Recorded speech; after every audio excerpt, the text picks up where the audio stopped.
We're reviewing Chapter 4 of White Fragility by Robin DiAngelo. I'm Mark Stewart, and we haven't gotten to the psychobabble yet. We tinge on it, but what we have here is worse, okay?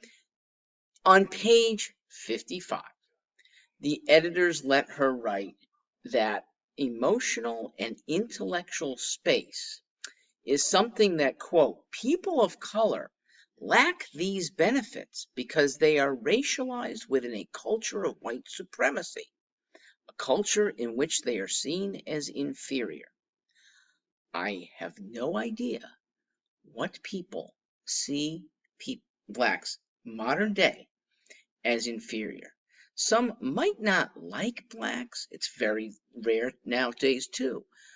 How this comes out of someone who studies human behavior, particularly relations between races, I don't know where she's been for the last 40 years. After 40 years of study, how can you still believe this? Ms. DiAngelo continues about herself. I exude a deeply internalized assumption of racial superiority. Then you're the outlier, girl. She continues still, having to navigate white people's internalized assumption of racial superiority. So it's everyone. Is a great psychic drain for people of color. I'm going to make a suggestion. Ask people of color candidly, okay? Don't make these canned questions in ways that people are uncomfortable giving the truth, okay? The truth is going to be that almost every person of color in North America doesn't see these things that you're conjuring up. And shame on you for being a supposed student here and being oblivious to some things that people of color would see pretty vividly, and you're oblivious? She relates on the bottom of this page about a time that she and an African American woman were working hard together, doing travels, lectures, and wanting a weekend of relaxation.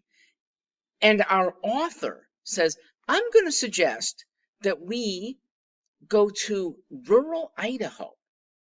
Now, for an African American, this is a not so relaxing place. I knew this at age 19.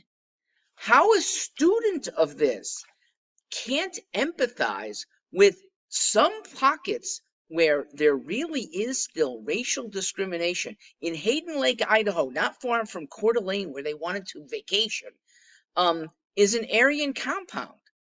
So it goes back to the detachment from reality that this author and these editors who've put this author's views forth have.